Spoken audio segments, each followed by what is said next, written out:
안녕하세요. 오쌤입니다. 오쌤의 니가 스터디 피그마 UI3 강좌입니다. 그 5번째 시간으로 텍스트 툴과 스마트 셀렉션을 해보도록 할게요. 목차 먼저 보시도록 하겠습니다. 첫 번째 텍스트 툴 알아보기, 두 번째 텍스트를 벡터로 만들기, 세 번째 스마트 셀렉션 사용하기. 어때요? 심플하죠? 하지만 공부는 누가? You! 피그마 강의는 누가? 오쌤이. 동영상을 본 후에도 꼭 복습을 해주세요.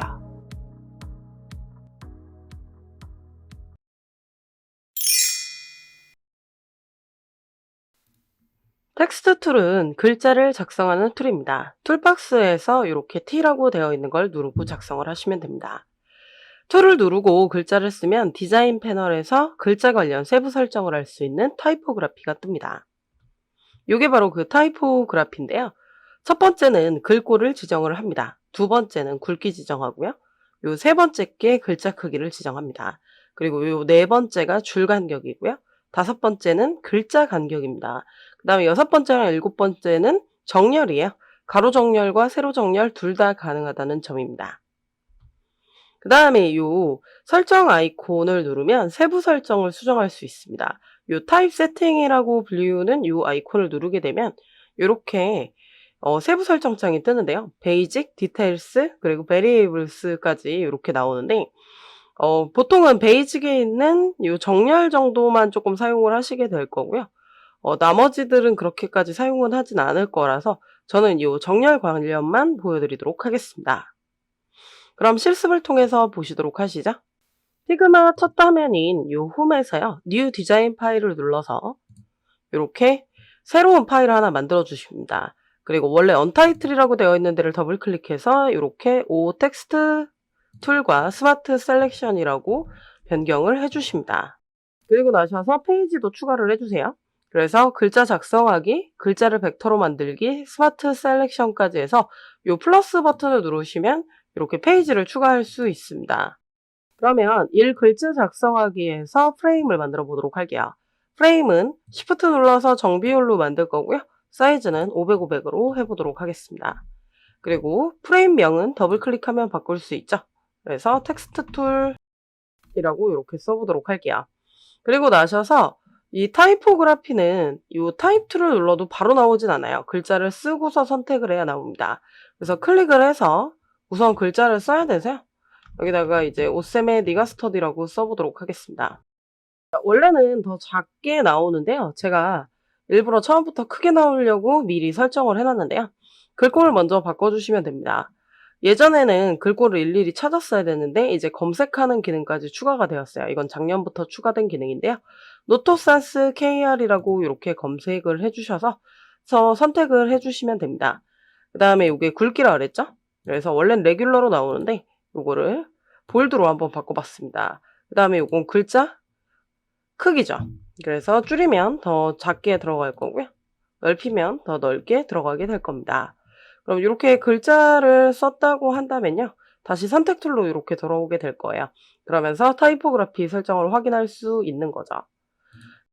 이게 지금 줄 간격이잖아요. 줄 간격은 여러 줄일 때 다시 보여드리도록 하겠습니다. 그 다음에 요거는 자간이죠. 자간은 더 처리를 할 수 있어서요. 이렇게 10%다 이렇게 하면 더 넓어지는 거 보이시죠? 20%다 라고 하면 더 넓어지고요. 지우면 다시 원래대로 돌아오지 않으니까 0%로 이렇게 처리를 해주셔야 합니다. 그 다음에 이제 박스의 크기를 이렇게 임의적으로 보이시죠? 이렇게 조절이 가능해요. 그럼 정렬이 가능합니다. 가운데 정렬, 오른쪽 정렬 보이시죠? 박스로부터 이제 처리가 되고요. 세로 정렬도 가능합니다. 근데 나는 이렇게 박스의 범위가 큰 게 싫다라고 한다면은 이 레이아웃 부분에 이 글자 관련해서는 오토 위드스라는 게 있어요. 이걸 누르시게 되면 보이시죠? 그냥 다시 줄어가지고 자기 글자 크기만큼만 처리가 되도록 처리가 됩니다.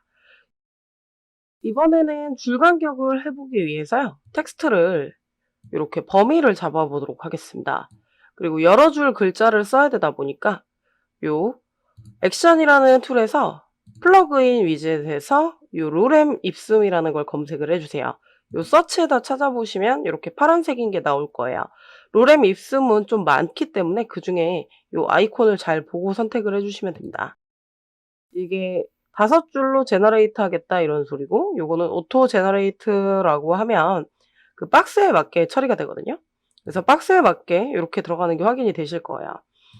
그럼 글자가 너무 크니까요. 제가 24로 바꿔 보도록 하겠습니다. 그리고 이렇게 왼쪽 정렬로 하고 위쪽 정렬에 이렇게 맞춰 볼게요. 그러고 나셔서 다시 액션을 눌러서 플러그인을 다시 꺼내시고 오토 제너레이터를 누르게 되면 글자 크기만큼 이렇게 설정이 가능합니다. 그다음에 지금 보시면 요게 줄 간격인데 오토로 되어 있죠. 24면 요게 글자랑 딱 맞으면요, 줄 간격이 없어요. 따닥따닥 붙어서 나오고요. 글자보다 더 작게 한다? 그럼 이렇게 겹쳐서 나오게 될 겁니다. 네, 보이시죠? 글자보다 작게 하면 이렇게 겹쳐서 보이고, 넓게 하면 더 이렇게 넓어져요. 근데 요거 같은 경우는 지우면 오토로 이렇게 처리가 됩니다. 일반적으로 우리가 생각하는 줄 간격인 거죠. 요렇게 줄 간격 처리는 여러 줄일 때 가능하고요. 그 다음에 지금 보시면 여기 양쪽 정렬이 없어요. 그 양쪽 정렬을 하시고 싶다면 요 타입 세팅을 눌러서 베이직에 요 양쪽 정렬이 있습니다. 그러면 보이시죠? 양쪽에 딱 맞게 정렬이 되는 게 확인이 되실 거예요. 저는 사실 요 세팅에선 대부분 요 양쪽 정렬을 좀 많이 쓰고요. 지금 근데 베이직이랑 디테일스밖에 없는 거 글꼴 때문에 그런 것 같고요. 글꼴을 조금 바꿔 볼게요. 원래 기본적으로는 인터라는 걸로 되어 있는데, 인터라는 글자를 쓰고서 다시 세팅을 눌러보면 여기 베리에이블도 나와가지고 이건 글꼴에 따라서 다른 것 같습니다. 할 수 있는 게 있고 없는 게 있기 때문에 그런 것 같아요.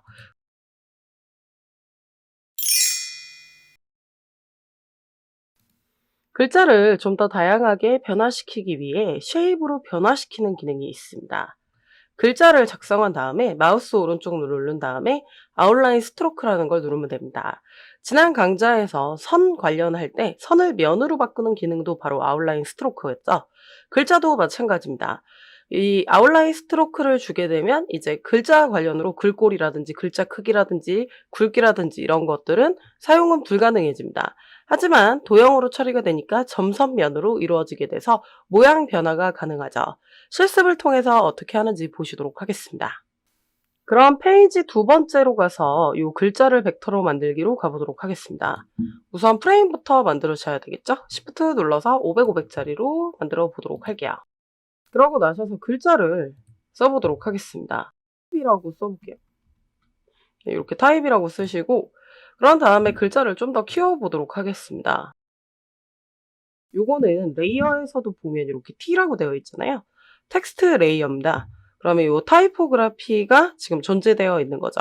하지만 마우스 오른쪽 눌러서 아웃라인 스트로크를 누르게 되면 이 타이포그라피가 바뀌면서 필로 바뀌어요. 그러면서 이 타입이 그룹으로 묶이게 되면서 하나하나의 글자들을 처리할 수 있게 처리가 되는 겁니다. 이때 이 글자들을 이렇게 더블 클릭을 하게 되면, 네, 보이시죠? 최종적으로 더블 클릭을 계속 하다 보면은 이렇게 일부 점만 잡을 수 있게 처리가 됩니다.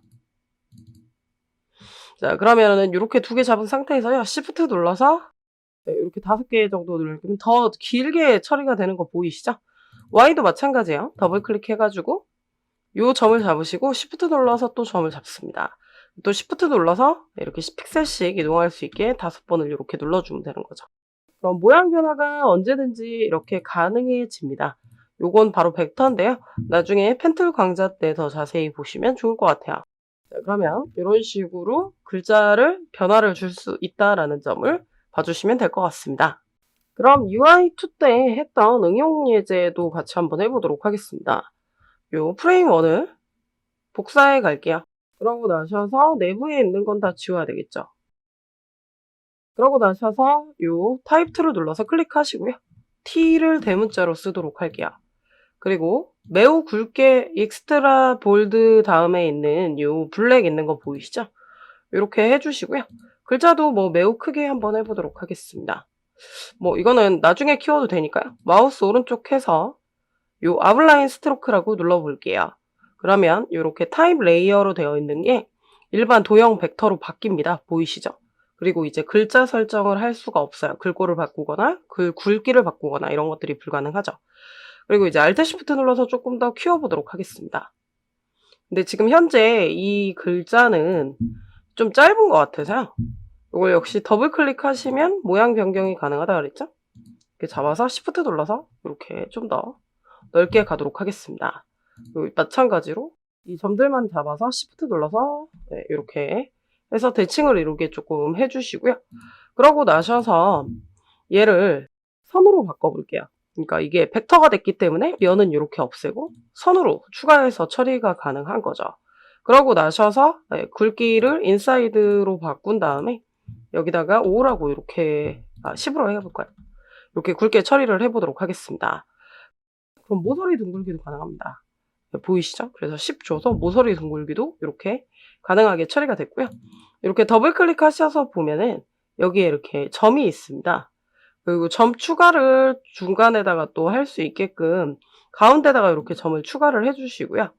또 가면 또 가운데다 이렇게 클릭할 수 있죠? 네, 이런 식으로 하면은 점 추가가 됩니다. 사실 이 내용은 추후에 펜툴에서 더 자세히 보기는 할 거예요. 그러면 특정 일부 점을 잡아서 딜리트 키를 누르면 어떻게 되냐면 이렇게 빠지는 거죠. 네, 그래서 이 내부에다가 모양을 채웠었는데요. 그때 이제 우리가 삼각형을 해서 한번 해보도록 하겠습니다. 선으로 처리를 할 거고요. 그리고 똑같이 5픽셀로 주도록 10픽셀로 주도록 하겠습니다. 그다음에 모서리 둥글기 마찬가지로 10으로 주고요. 그 다음에 이제 마찬가지로 여기도 더블 클릭을 하면 점을 추가할 수 있어요. 그 점을 잡아서 위로 올리면 이런 화살표 모양이 나오는 거죠. 필색을 줬었던 것 같은데 그냥 이런 식으로 줘보도록 하겠습니다. 그러고 나서 빈 공간 누르고 네, 다시 전체적으로 선택하셔가지고 회전할 수 있죠. Shift 눌러서 45도 회전을 해서 이제 아이콘을 또 조절해서 만들 수 있었다. 뭐 이런 것을 해봤었던 것 같아요. 이런 아이콘을 이제 변화해서도 만들 수 있다. 이런 내용이었습니다.